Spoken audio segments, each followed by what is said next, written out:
Okay, hello everyone, good morning. This video recording is about the design of the shafts for the dynamic loading. As you remember from our last class, we had a primary discussion about the mechanical shafts. We learned that shafts are rotating members that usually with the cross circular section, and they are usually used for transmit power from one location to another location or different angles. And other machine elements such as gears, pulleys, flywheels, clutch are all mounted on the shafts. So they are used to transmit the power. So the design of the shaft specifically is very important for to be learned for any engineer. And we saw that there are some different types of schematic diagrams that showing the layouts of the different types of shafts and how to show the pulleys or gears or bearings on the shaft.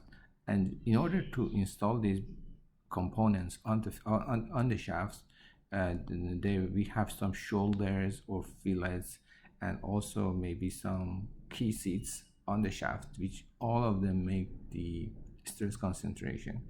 And the main purpose of design of the shaft is somehow to calculate the stresses at these critical locations and estimate the failure criteria based on the theories that we learned on previous chapter. So the basics, so the shaft is not really a very new topic. It's somehow a review of what we learned so far, and it's somehow a practical example on design based on the dynamic loading and the failure criteria that we discuss on the solid circular rods. Okay, so this is the for example, we have a shaft here. This is just as an example. There are two gears mounted on the shaft, and these two gears are fixed based on these keys. Okay, so in the shaft we have some key seats here. These two key seats we here see in this schematic diagram, and definitely they cause some stress concentration when the shaft rotates or under the loads on these gears. And also the shafts are mounted on these two bearings as the support when the shaft rotates. Okay, and there are some shoulders. We have shoulder number 1, 2, 3, 4, 5, 6 also, and each shoulder has a fillet, and there are some standards for how the fillet could be. For example, for the gears we use the R1, the well round fillet. Okay, for the gears we use the well rounded fillets. Okay, or for bearings we use sharp fillet. These are some standards. Okay, for the fixing the bearing or gears on the shafts. Okay, and of course the stress concentration factors for these two fillets are different. We'll learn later in the next slides. Okay, so this is a simple example of how a rotating shaft is, and but what we care is about the estimation of the SE or endurance stress of the material of the shaft. And at the same time we should be able to calculate all the stresses applied on the shaft, which could be the bending stress, or could be the stress caused by torque, or and the estimation of all the stress concentration. Okay, this is okay. Let's go to the another slide. Okay, here what we have, this is the stress on the shafts. Okay,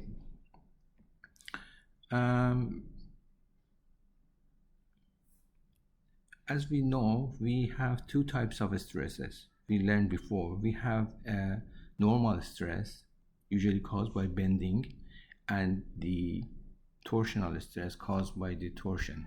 Okay, and we know that on the shaft we have, at this time, because the shaft is rotating, okay, the bending stress, let me go back here. Suppose that the shaft is mounted on these two bearings, okay, and this could be a pulley or a gear, and we have a force here, and we have also a torque, okay, a constant torque here. This bending moment, this force is causing the bending on the supports on these two bearings, okay, and because the shaft is rotating, okay, the forces and the moments on this shaft will be fluctuating between positive and negative.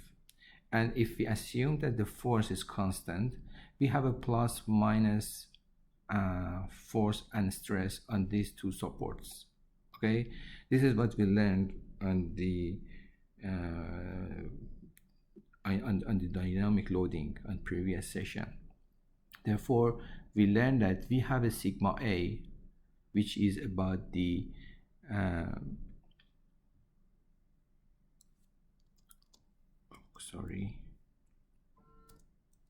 alternating stress, and sigma M, which is about the mid-range stress. You remember that, let me write here, that sigma A, we could say that it's sigma max plus minus sigma mean, this is minus, over 2, and sigma M is equal to sigma max plus sigma mean over 2. Okay, this we know. So this sigma A and sigma A could be calculated from the normal stress that we know, and the bending stress here, as we see, is MC over I, and Kf is the stress concentration factor. Okay, we have same procedure for tau, the torsion stress, which is tau C over J, and we have the KFS, which is the stress concentration factor for the shear stress, and we know how to calculate both of the KF and KFS. Okay, and we have tau M. These are general stress formulas for the normal and torsional stresses. Okay, but for the round shafts, we can somehow simplify these two equations, these two, because it's considered that the shaft has the circular cross section. So sigma A will be Kf times 32 MA over pi d3, because the shaft is just circular cross section, just to simplify the formula, and the rest of the formula will be simplified. So we have these formulas. Okay, now based on these sigma A, sigma M, tau A, and tau M, we can combine the stresses into the von Mises stress, or the distortion energy stress. Previous week we learned that we can say that sigma prime A is equal to sigma A squared plus 3 tau A squared, all under the radical, and sigma M is equal to sigma M squared plus 3 sigma M squared under the radical. So by this simple formula from von Mises, we can get one formula for the combination of the sigma and tau stresses at the same time on one specific location on the shaft. One specific location on the shaft. What does it mean? If we have a shaft like this, and if we want to see the stress on this cross section, we are just talking about this cross section. So we can calculate sigma A and sigma prime A and sigma prime M for this specific cross section. Definitely for these all cross sections, we can calculate sigma prime A and sigma prime M. if we are interested to calculate the stress at that specific location. Okay, so the formula could be updated to this. So based on the bending moment, the average bending moment, and the mid-range bending moment, and tau m and tau a, we can calculate the sigma prime a and sigma prime m. Why these two are important? Because we need these two to plug in the failure theorem to see whether the failure will happen on the dynamic loading or not. Okay, the failure theories that we use, the most important, the major failure theories that we use are four. We have Goodman, Gerber, ASME, elliptic, and Soderberg. Okay, we have these four theories. Okay, for example, for the modified Goodman, from now on we can say distortion energy Goodman, because we're talking about the sigma prime a and sigma prime m, and this is the combination of loading. So we can somehow say this is the DE, distortion energy Goodman.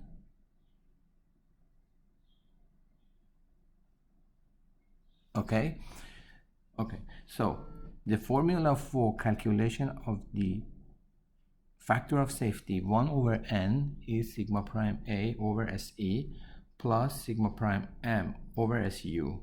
Okay, the ultimate stress we get from the table A20 to A22, and SE, the endurance strength of the material. We know how to calculate it. And sigma prime a and sigma prime m is based on the loadings on the shaft. So we can say that 1 over n is this long formula.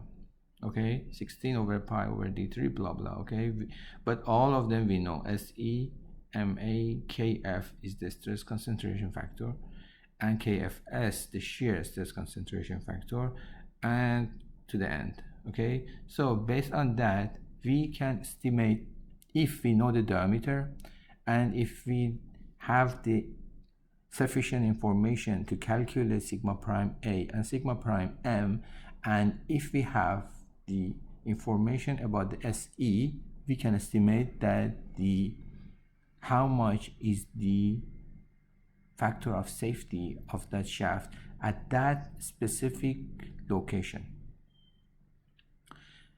If we don't know how much is the diameter, and as a designer we are going to estimate the diameter of the shaft, because usually we want to estimate the diameter of the shaft based on a specific factor of safety. We know the factor of safety, we know about the material, about the finishing, about the temperature, working temperature, about the maybe other parameters, okay, about the loadings. So, and we know the factor of safety, okay, we can somehow estimate the diameter based on this formula for the distortion energy Goodman theory. Okay, so we have the same set of formula for the Gerber, for the ASME, and for the Soderberg. Okay, for the distortion energy Gerber, the formula for the calculation of the factor of safety is this one, and for the diameter is this one. Okay, for the safety factor, 8 times A over pi d3 SE 1 plus, okay, 2B SE over A again SU square under the radical, and A and B will be calculated by these two formulas, KFMA plus KFSTA. Okay, and we have the same procedure if we want to calculate the dimensions, calculate the diameter of the shaft. Okay, we know at this point, we know the safety factor and we need to calculate the diameter. we call it the distortion energy Gerber. Okay, the other theory is the distortion energy ASME. Okay, 1 over n, again this formula. Here we need the SY, and which we get from table A20 to 22, and for the calculation of the diameter again we do the same procedure, and the distortion energy Soderberg again is the same. Okay, so if in the exam if we ask to calculate the safety factor for the Soderberg theory, we use this formula. Okay, and if we need to calculate the diameter of the shaft, we need to use this formula. Okay, and if it's not, maybe we use one of the theories that are somehow better expectation of the failure prediction. Okay, in the example later we will discuss more. Okay, the formula on the previous slides was somehow super long. However, it's good to know that for the rotating shafts with the steady state bending and torsion, a shaft that is rotating with the steady state and is under a steady state bending, okay, we can say that the bending stress is completely reversed. What does it mean? It means that the M, for example, is fluctuating between plus minus 100, maybe Newton meter. Okay, therefore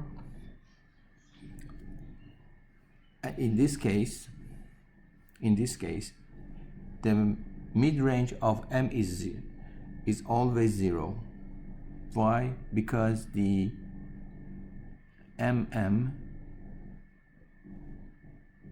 is equal to 100 plus negative 100 over 2, which will be always 0, and we have only MA for the calculations. And for the steady state torsion, okay, always TA is equal to 0. Why? Because when TA is constantly 100, for example, okay, so its maximum and minimum is 100. Okay, therefore TA is equal to 100 minus 100 over 2, which will be always 0. Therefore, in a shaft that is rotating with the steady state, so we have a steady state torsion and a steady state bending, always MM is 0 and always TA is 0, and this point will helps to simplify the general equation that we previously discussed in the previous slides. Okay, so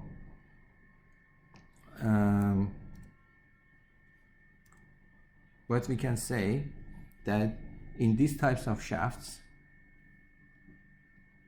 that is under the steady state working load, okay, we consider MM, the mid-range of bending moment, is 0 and the TA is always 0.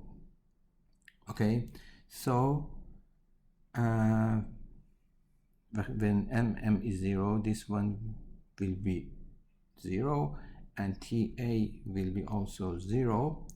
Okay, so sigma prime A and sigma prime M will be simplified to these two formulas only. So for the Goodman, Gerber and ASME, the formulas for the calculation of the safety factor and the formulas for the calculation of the diameter of the shaft would be somehow simplified to these formulas. So we have in this slide we have somehow summary of the formulas that we use for each theory for the calculation of the safety factor and the calculation of the diameter of the shaft. Okay, and we always, it's necessary to consider the static failure even in the fatigue situation. Okay, this is not also new, so we always need to calculate the static failure. So at the same time we consider the factor of safety for the fatigue loading. At the same time we need to calculate the safety factor for the static loading, and both of the safety factors should be at least be greater than 1. Other than, we can assume that the failure will happen. Okay, so these are the all we know about the design of a simple shaft, which is under the moment and torsion loads. Okay, and we will go for a practical example on how to design today. But before that, I have summarized the steps to solve the shaft design problems. This strategy of how to step by step solving a design problem for a rotating shaft and for the fatigue loadings. Okay, we have 8-9 steps that we carefully should go to be hopeful that we could successfully completely analyze the shaft design. Okay, the first step is the analyzing the free body diagram. Okay, we have some loads from the gears or pulleys, and the shaft is usually on some bearing at the support. We need to be able to analyze the free body diagram for this external bending and torsion and axial load. Usually axial load on the shaft are negligible. The amount is low, and we usually ignore the axial loading. The bending and torsion are much more important. Okay, so we have to analyze all the reaction forces and the bending moments on the shaft for the second step, and we need to draw the shear and moment diagram. We know these 3 steps from the statics and the strength of materials. Then as a designer, we need to just choose a material for the shaft from table 820.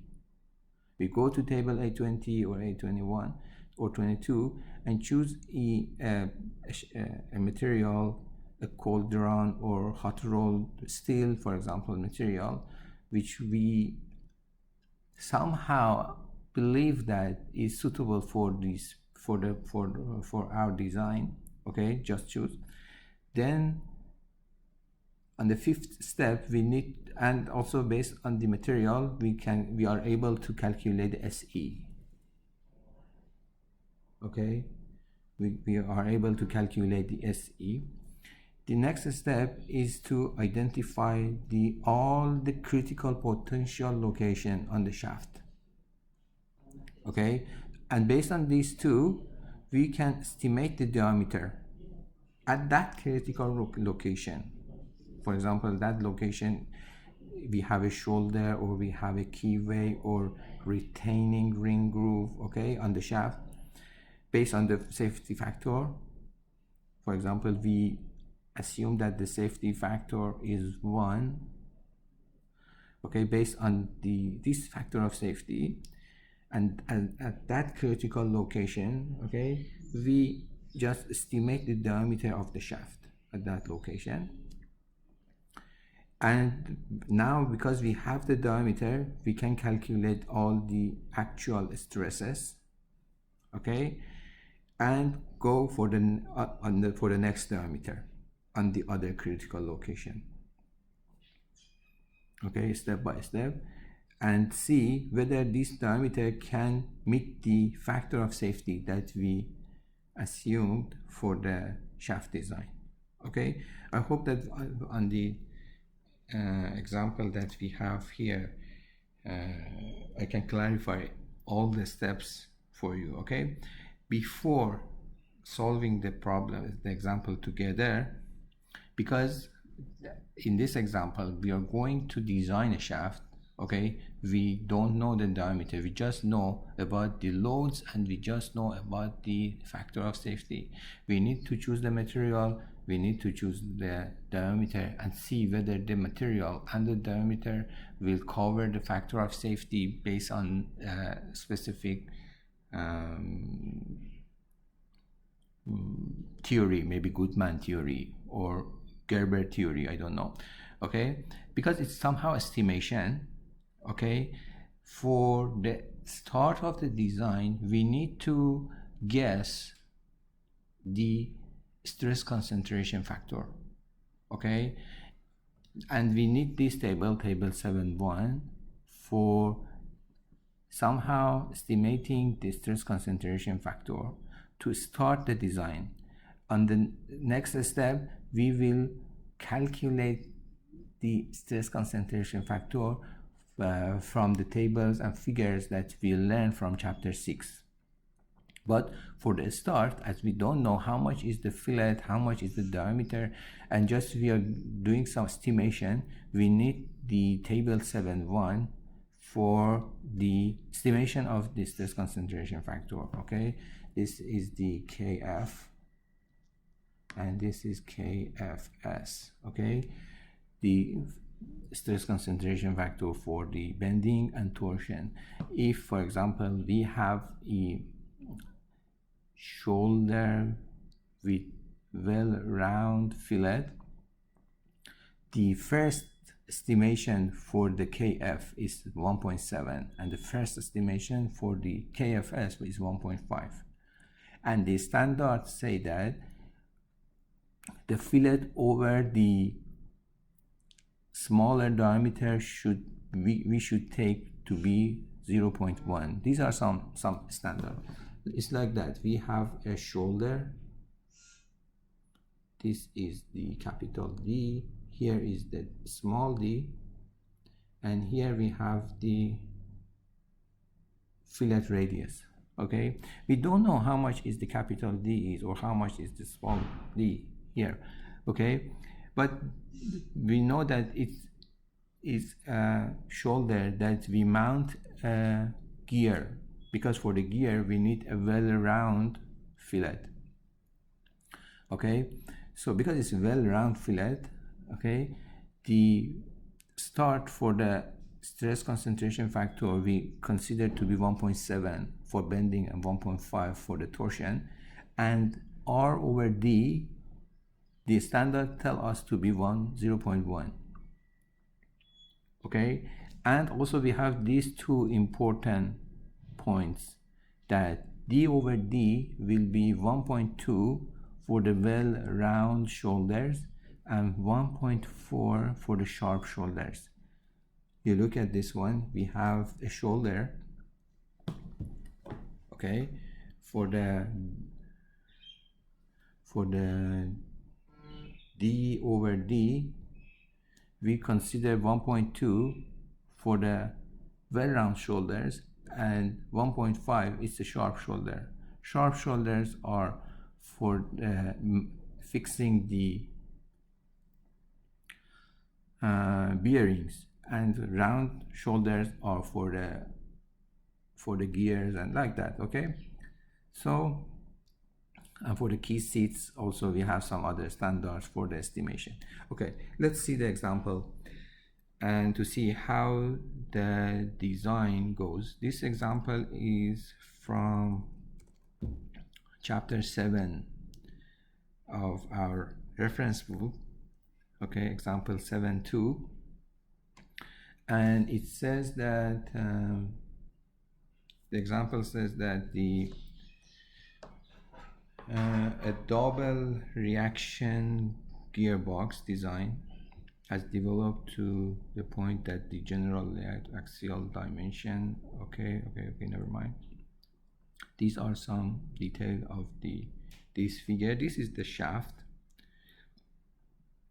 Okay, the shaft we have at point A, we have a bearing as a support. At point B, we have another bearing as a support.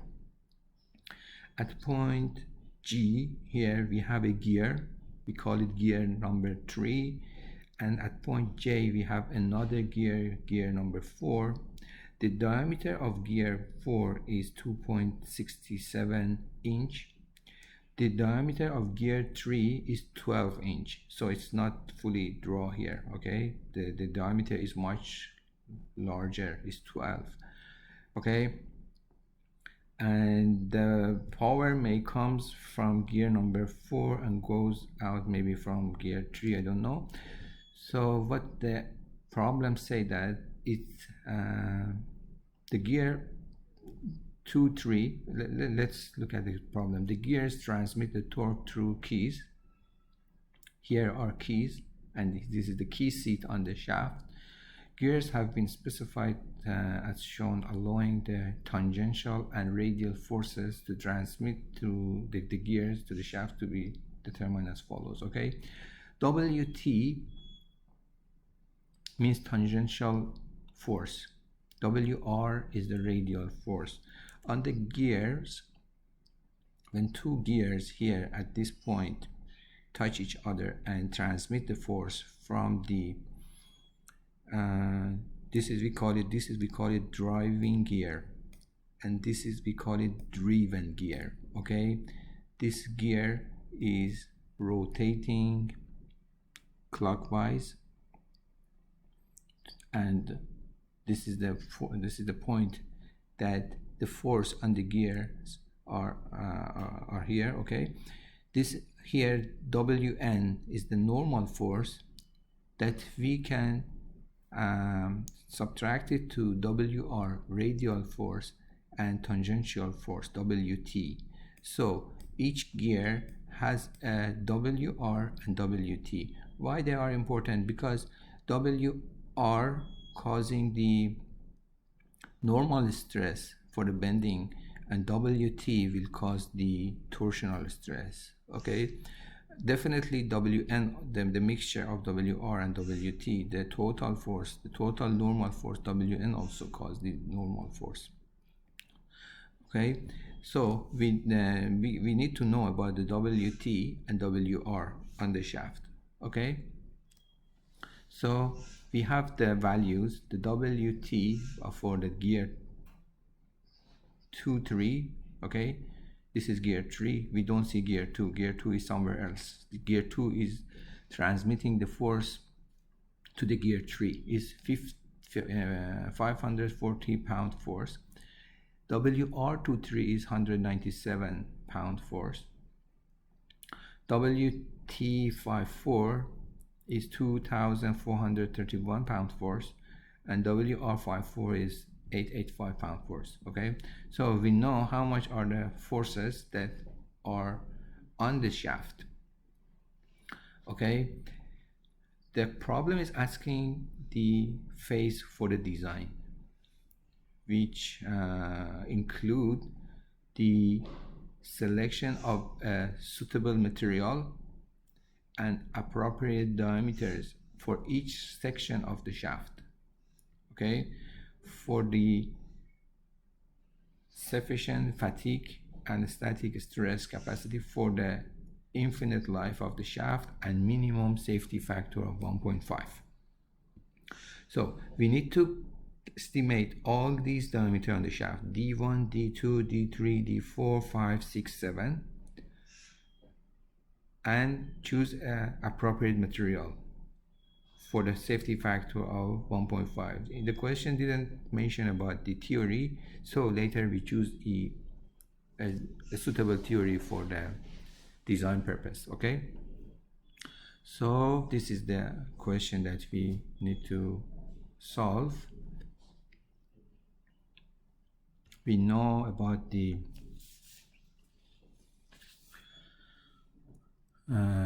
forces.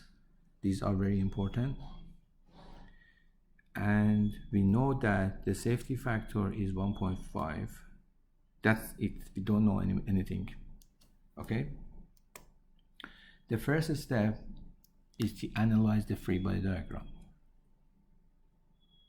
from the external bending and torsion and axial loads. We don't have axial load here.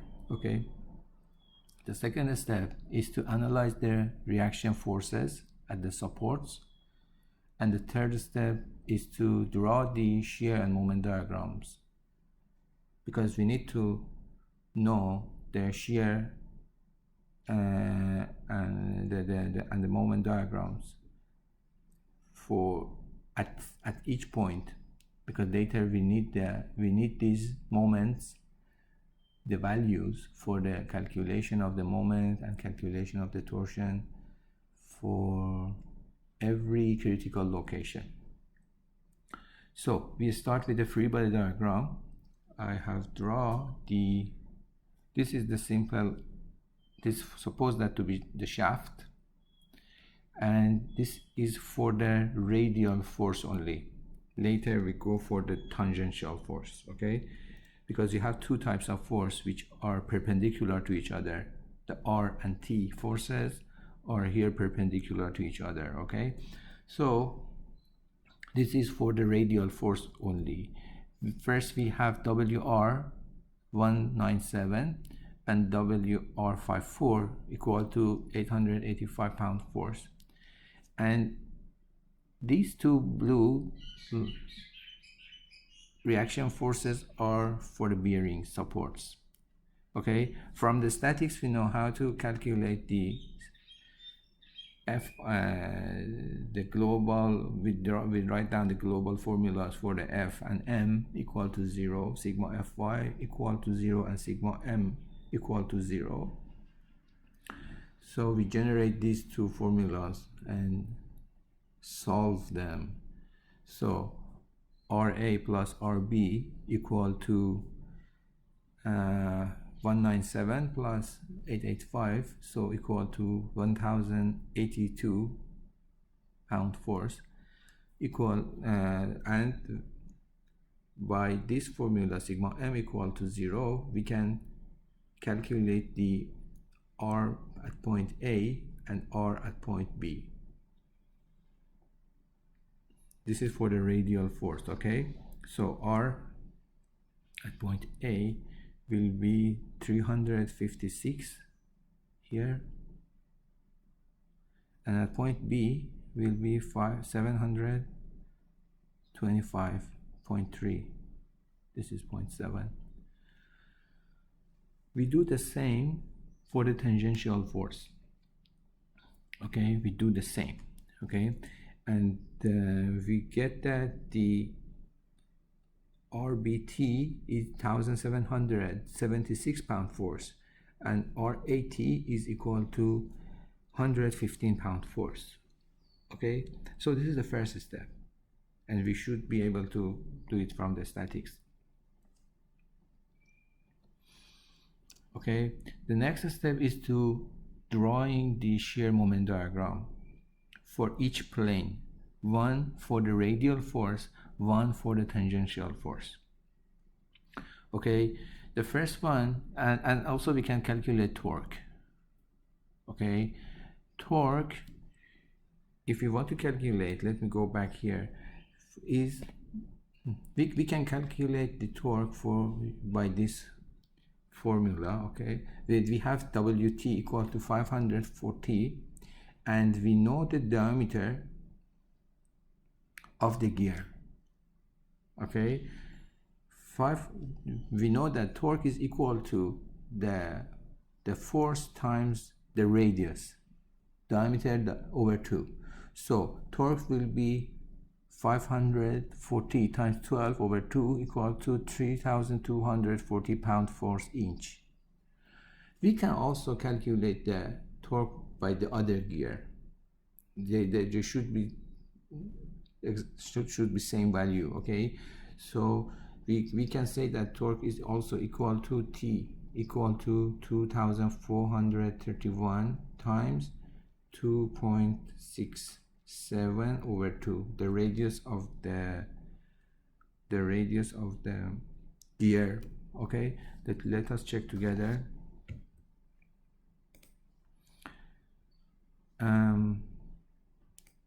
The result should be same. 2431 times 2.67 divided by 2, 3245. This one is 3240, so almost same. So there's no difference that we calculate the torque for the gear number 4 or gear number 3. Okay, so we can draw the torque diagram. Okay, so the torque, remember that the torque is only between these two gears. Between these two gears in the shaft we have torque. Clear? So in the shaft only between these two gear 3 and 4 we have torque. Okay, so the torque, if we draw, we'll start from 0, again jump to 3240, and then at point J, which is in the middle of the key seat, again jump to 0 and then constantly 0. Okay, so this is the torque. We need the torque for the calculation of the shear stress. Okay, and we have, this should be T, not R. This is wrong. Okay, V and M diagram. Okay, we start at the bearing at point A. Okay, it start at 115. Okay, we know that the reaction force at point A is 115, then it's constant to the point G, here and here, point G. Then we have the WR 197, WT, sorry, this is for the tangential force, 540 pound force, so will be 655. Okay, goes to point J. We know this from the static and from the strength of material. Okay, at point J it drops how much? 2431, going down 2431, so will be negative 1776. And at the other supports at point B we have bearing, the value is positive 1776, so it goes to 0. So this is the V diagram, and from the V diagram we can draw the M diagram, the moment diagram.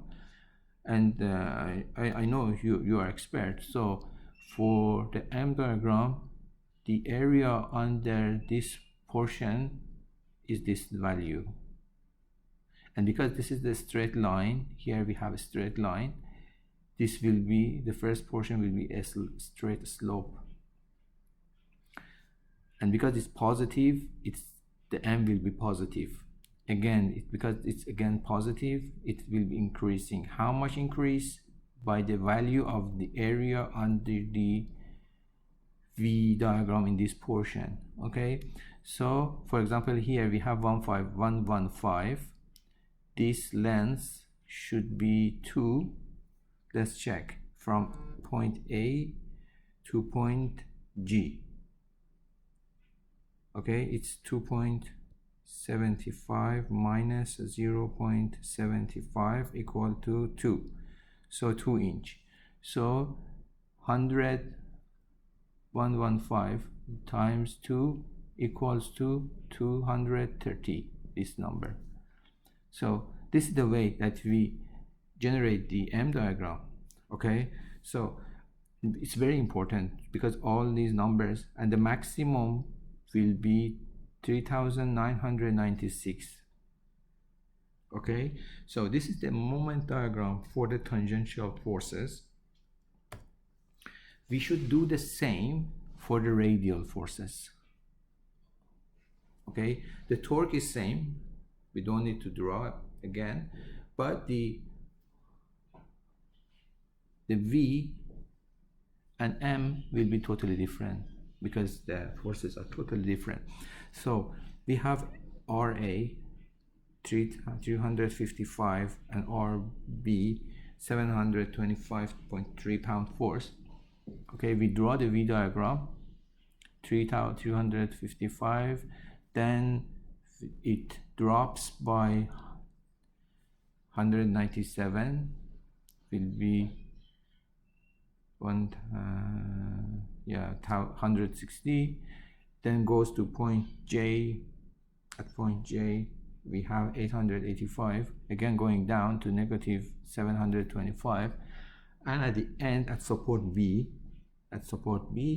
we have positive 725, so going to the 0.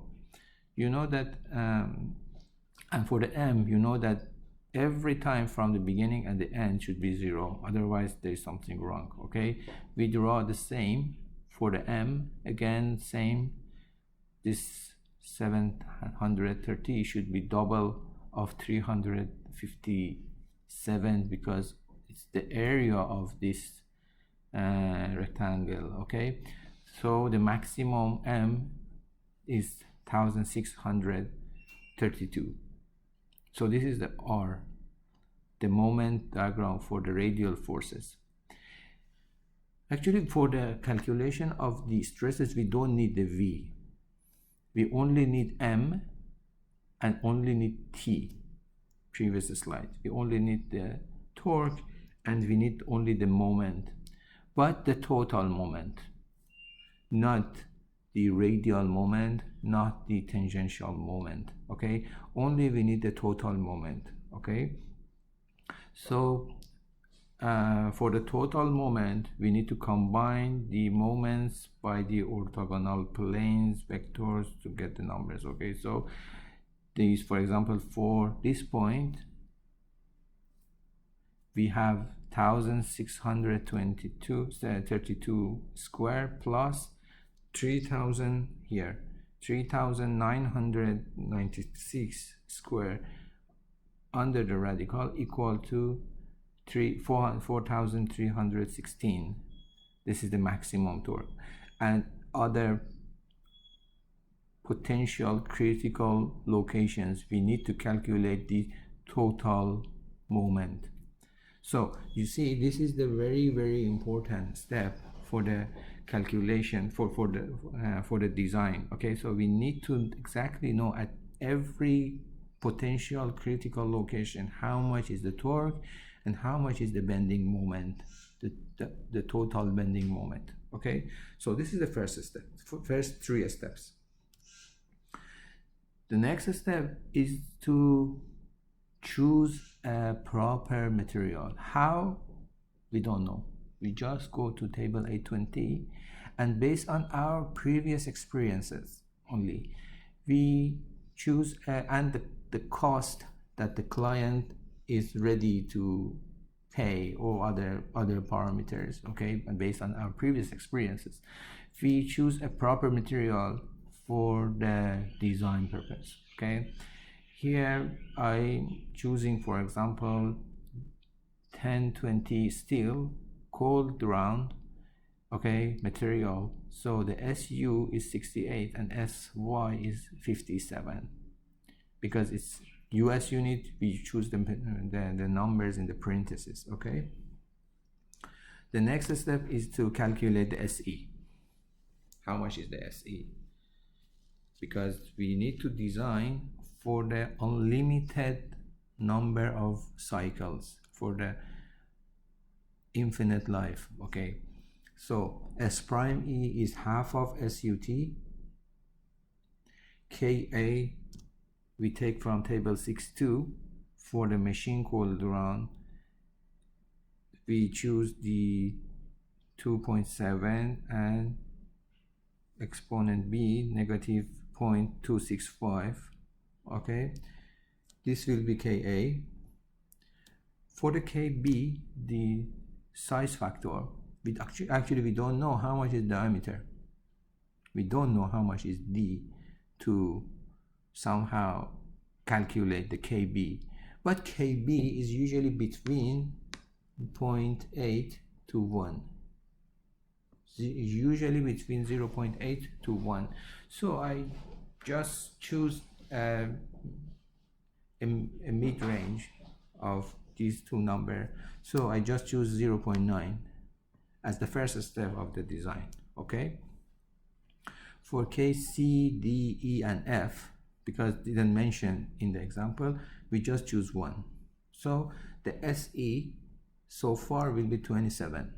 Let's see what happened in the next steps of the solving the problem. Okay, but so far SE could be 27 kpsi. Okay, now we need to select one point as the start of the design of the problem, and we need to choose which point could be the most critical point in this shaft. Okay, we need to choose, for example, point this shoulder could be, or the other shoulder, or here or here. Which point as for the start could be the point that just as a start. Okay, as you see from the moment diagram, the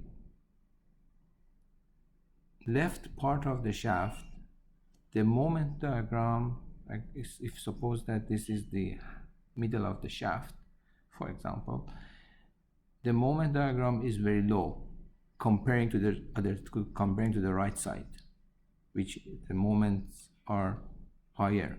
Okay, so definitely we do the design for the right side, and we don't care about the left side.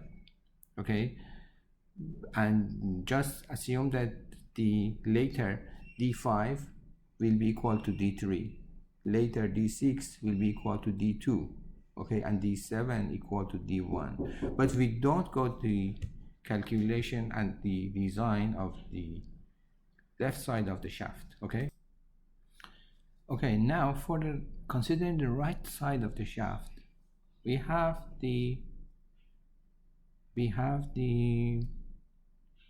large amount of moment at point J, which is here, and also it could be a candidate for this concentration because the key seats. Okay, and we have also somehow the torque.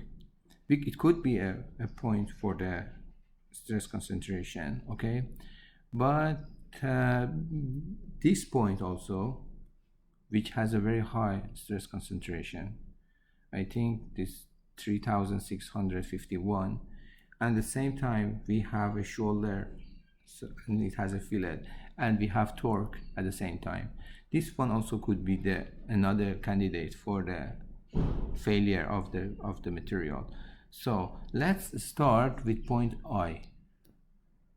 Okay, with the location, with the cross section of the point I for the start of the design. Okay,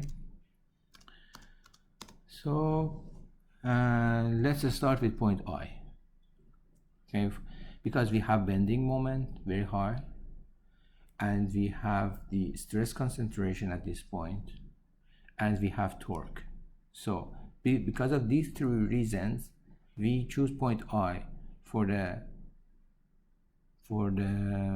start of the design. Okay, at this point M, the maximum M is 3651, and the minimum M is negative 3651. So MM is always 0, as we discussed previously, and MA is 3651. Again, T max and T min is equal to 3240, and they are constant. So TA is 0 and TM is 3,240 pound-force inch. Okay, we know about the MA and we know about the TM. Okay, then we go to table 7.1, and on the shaft we have a shoulder with a well-rounded fillet, because well-rounded fillet is for the points that we mount gears. Because we have gears, it is a well-rounded shoulder. Okay, in this case KF is 1.7 and KFS is 1.5 as the start of the design. Okay, so KF is 1.7 and KFS is 1.5, and it's suggesting that R over D, which is the radius of the fillet to the smaller diameter, could be 0.1, and it also suggesting that D over D, the bigger diameter to the smaller diameter, could be 1.2 as a suggestion. Okay, so we have this information from table 7.1. Okay, so as by these estimations, okay, and as we know that MM and TA are equal to 0, okay, and we choosing the distortion energy Goodman theory, equation 7.8, for the estimation of the diameter of the shaft, we use the Goodman theory. Okay, D equal to 16M blah blah. Okay, we know the KF, we know the KFS from previous slides, we know MA and we know TM, we know SE and we know SUT. All from the previous slide, we have sufficient discussion. Okay, so we predict that the diameter, which is D5 of the shaft, will be 1.65. This is a prediction only. Okay, so we estimate that by the safety factor of 1.5, which the problem emphasized that the safety factor should be minimum 1.5, the diameter could be roughly 1.65 each. So we can just now we go and see whether 1.65 is okay or no, because this just was the estimation. Okay, we have 1.65 as the prediction of diameter, but we usually change the value because we are designer. We don't just put the exactly 1.65. Sometimes we need to round it to a larger number or a smaller number or some standard sizes. Okay, in this case, because shafts usually have some standard sizes, okay, we can refer to some reference tables. We see that we don't have 1.65 as the standard size for the diameter of a shaft. Therefore, we choose 1.26, maybe 1.25, sorry, from a reference table. Okay, we have also another reference table at, if I'm not mistaken, table A17 at the very end of the book. So we can go to even to take this table I got from another reference. Okay, but the book used this surrounding this value from 1.65 to 1.625. Okay, so we have now changed the value of the diameter to 1.625. Therefore we need to calculate KA. No, KA we don't need. KB again, okay, because this is a size factor. Previously we just choose 0.9, if you remember, for the KB, but we know how much is the diameter. It's 1.625, so we can calculate KB and Ka is same from before. Therefore SE will be updated to 25.1. SE will be updated. Okay, and from table 7.1 we have some useful information guideline for how to design. We know that if the smaller this diameter, if here we have well-rounded fillet, okay, here D over D should be 1.2. What does it mean? It means that the ratio between this bigger D, D4 over D5 should be 1.2. Okay, therefore we can say that the bigger D, D4 is 1.2 times 1.625, 1.95, so we choose 2 inch. We round to 2 inch. So we have now somehow selected the diameter for D5 and D4. And again, from table 7.1, we know that R over D is 0.1 and D is 1.625 and R will be 0.16 the diameter. If R is 0.16, we go to table A59. Okay, and we choose here R over D, which is 0.1 here, 0.1, and the D over D 1.2, 1.2. We try to find 1.2. We have, okay, we have 1.5, and this one is 1.10, and here somehow here could be 1.2, the curve for 1.2, because the next one is 1.5. So at this point we draw a straight line and we reach to a number 1.6 for the actual KT. Agree? So previously we choose 1.7 for the bending, but now based on the information that we have from the diameter, so the actual KT will be 1.6. Then we go to table A15.8 for the torsion. Again, we choose 0.1 and D over D 1.2. We draw the lines and we got the number 1.35 as the KTS. Previously we choose only 1.5 for the beginning of the design. Okay, so we have KT and KTS. Then we go to table 620.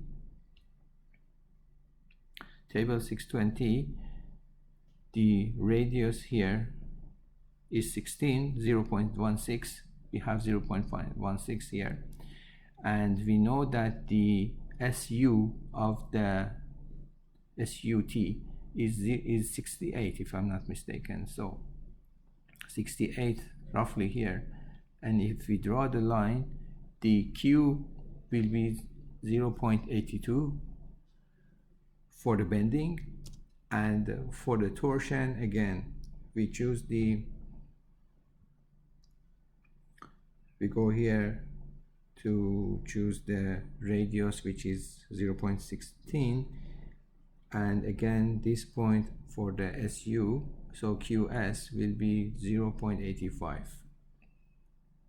Okay, so we have some information. We have the KT, we have Q for the bending, and QS for the torsion, and KTS for the torsion. Okay, now we can calculate the actual KF and the actual KFS.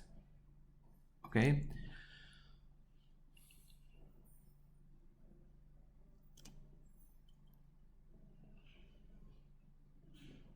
and we now again we go back to the Goodman.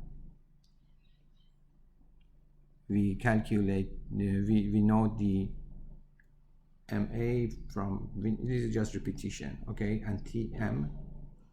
We calculate sigma prime A, sigma prime M. These are all repetition, okay.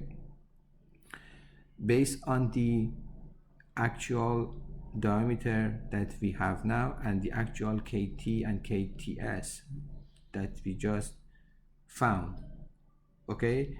Now we again calculate, we can calculate the real NF, the safety factor for the Goodman. Sigma prime A, SE, sigma prime M, and SU, and the safety factor is, the real safety factor for that location is 1.56 for the diameter of 1.625 inch. So it's safe. So we can say that it's somehow safe for that critical location, okay. Now we know that this diameter is 1.625. Let me write it better way. Erase, let me erase it. Okay.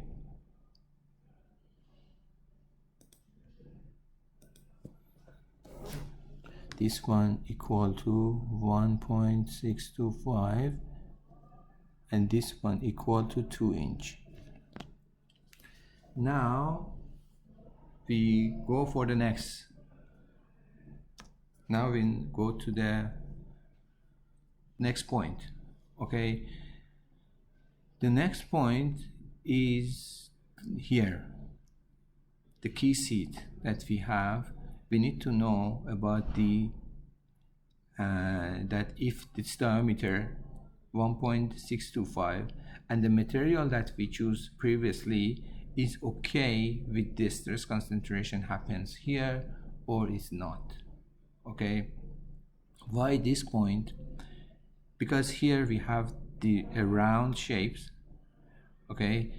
So it has the, I'm talking about the point here between I and J, because we have a stress concentration here, and if I look at the point between I and J, it's somewhere here, the total M somewhere between these 2 points, 3,651 and 4,316. And at the same time we have torque. At the same time we have torque, okay. In this location we don't have torque, so we could have some critical consideration at this point, because we have torque, we have stress concentration for the fillet and for the key seat, and we have a high bending moment. So the point between I and J could be a critical location, okay. So we need to calculate the bending moment for that point, okay. So the bending moment is the combination, it's somewhere between 3,651 to 4,316.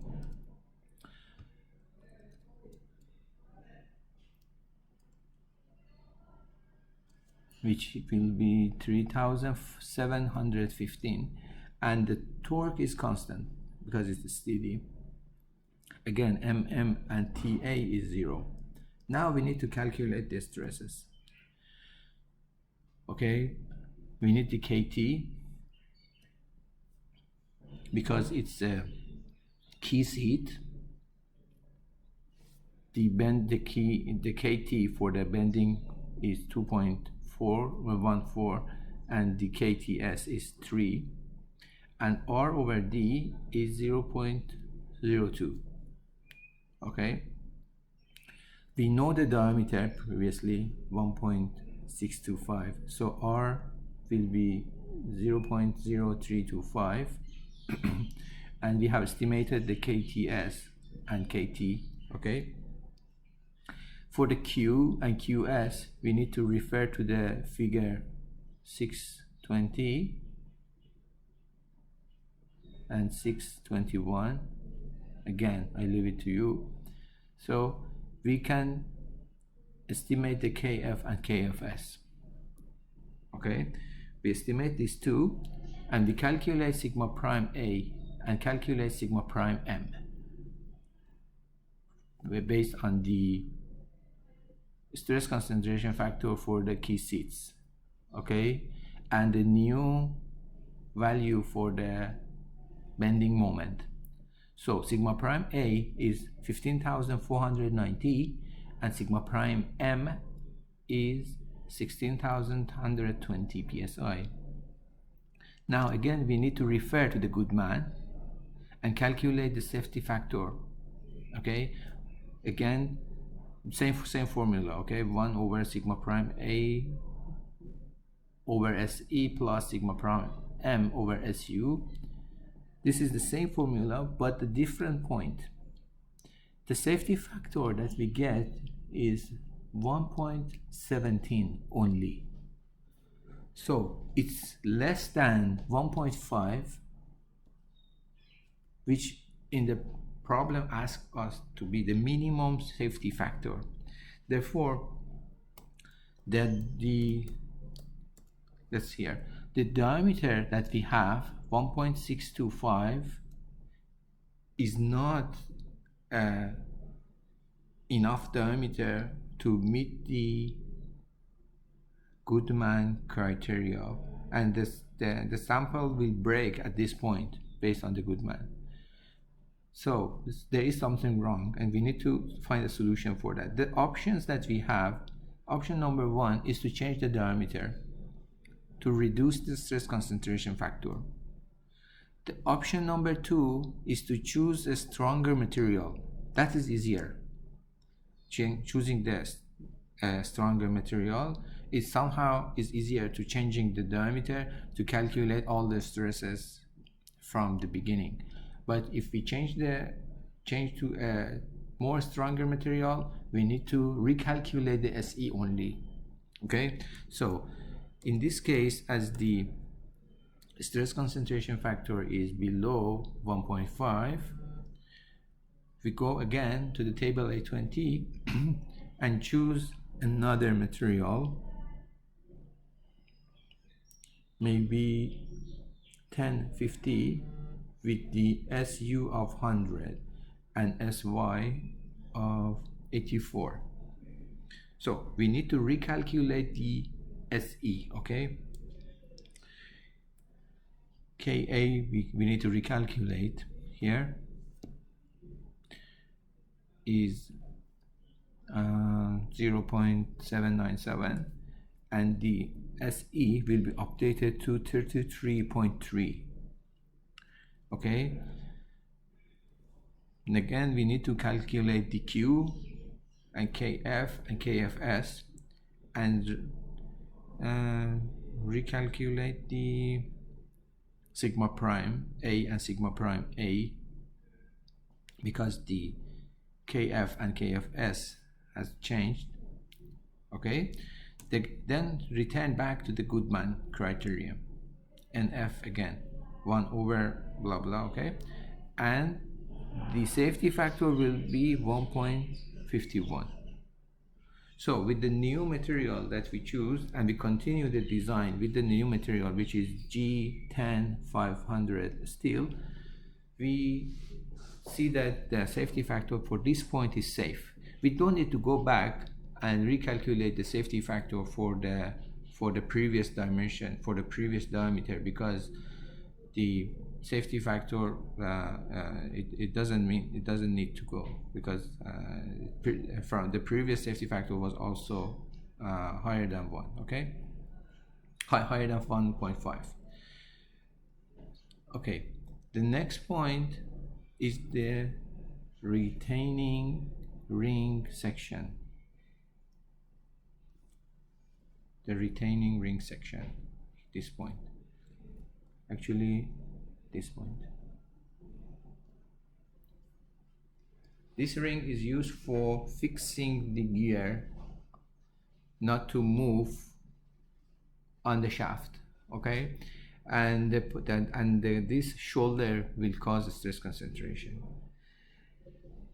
And the sizes that actually we need some extra information for the size calculation for the retaining ring section that are found in some web pages, but in the exam, if needed, we give you the values of the sizes of the required size for the the retaining rings.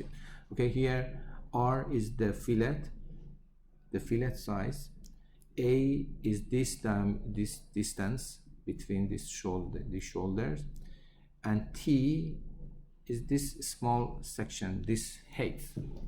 Okay, this step is the T. This is the standard. Okay, so we go for the design. First, we need to calculate the M. We go back to previous slide. At point K, we are at point K. At point K, M is 2,398 and torque is 0. Okay, torque is 0, so we only need to calculate the MA because MM also 0 and torque all are 0. For the stress concentration factor, we need to go to table 1516 for the groove. So we have here you see the fillet is dimension of the fillet is 0.01. T is this thickness here, 0.04748, and A is this distance, which is 0.068. We need A over T.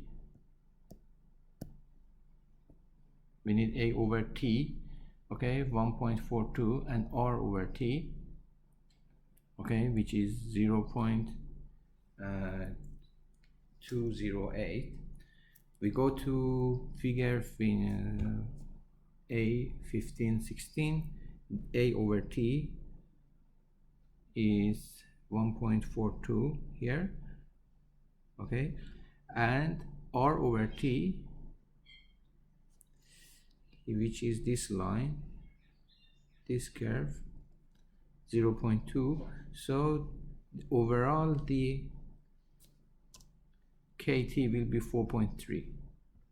Again, for Q we need the figure 620, so KF will be 3.15. okay, we calculate sigma prime A and the factor of safety. Okay, sigma prime A, the diameter is same. Let's go back to see the Y diameter is same. We use this diameter for this.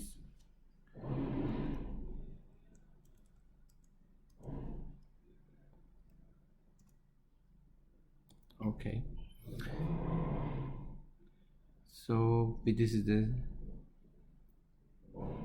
stress concentration factor, and here is the MA. Okay, so sigma prime A will be 17,390 psi, and factor of safety is 1.86. so for that specific point also the safety factor will be okay because it's greater than 1.5. The next step is the calculation for this diameter D6 and D7 and the stress concentration between D6 and D7. Okay, up to now we found that the diameter of D4, the diameter of D5. We investigated the stress concentration at point I, at point between I and J, and at the point K. Okay, now we need to go for D6. For D6, again, we refer back to table 7A, 7.1. Okay, and between D6 and D7, we have a bearing. For the bearing, we have a sharp fillet. This one, we have a sharp fillet. Okay, which the R over D is 0.02, and D over D, sorry, and this D here, this D over D is suggested to be 1.4. Okay, between D5 and D6, which is gear, D over D is 1.2. So D6 will be 1.625 over 1.2, which will be 1.36. We round it to 1.4 inch. Okay, then yeah, this point M, let's go back. Point M, it's a sharp fillet, and we have D6 to D7. D over D will be 1.4 because it's sharp shoulder. So D7 is, D6 is 1.4, so D7 will be 1.4 over 1.4 will be 1 inch. And the suggested R over D is 0.02. Okay, 0.02. Okay, so MA, we need to recalculate. We need to recalculate MA. Go back to the diagram for the moment.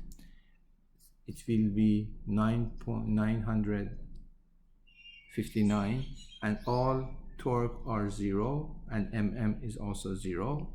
Okay, KF we choose from the bending from table 7.1, again 2.7. Okay, so KF overall will be 2.19, and again for the Q we refer to the figure 620.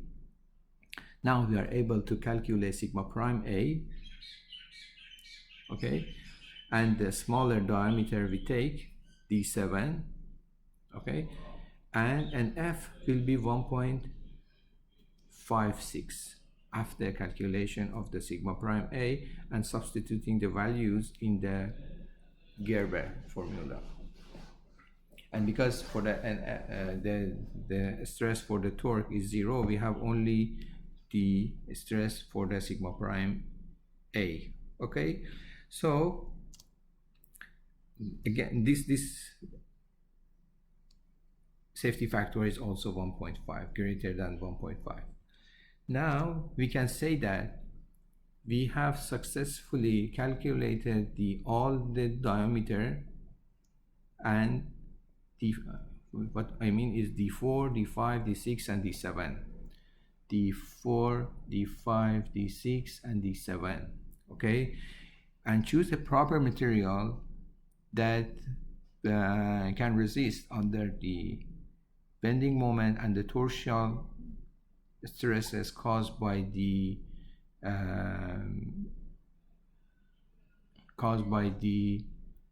forces by the gear 4 and gear 3. Okay, now we don't need actually to calculate recalculate D1, D2 and D3 because the shaft should be balanced. So D3 and D5 are same, D2 and D6 are same, and D1 and D7 will be same. Okay, so D3 will be again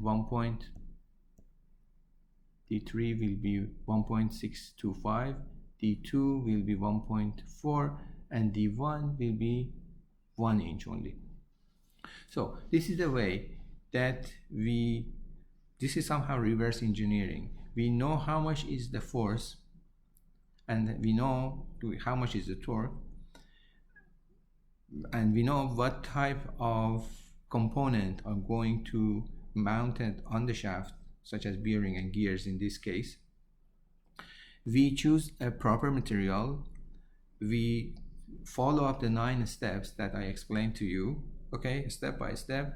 So to calculate the stress, calculate the strength of the SE, the endurance strength of the material, and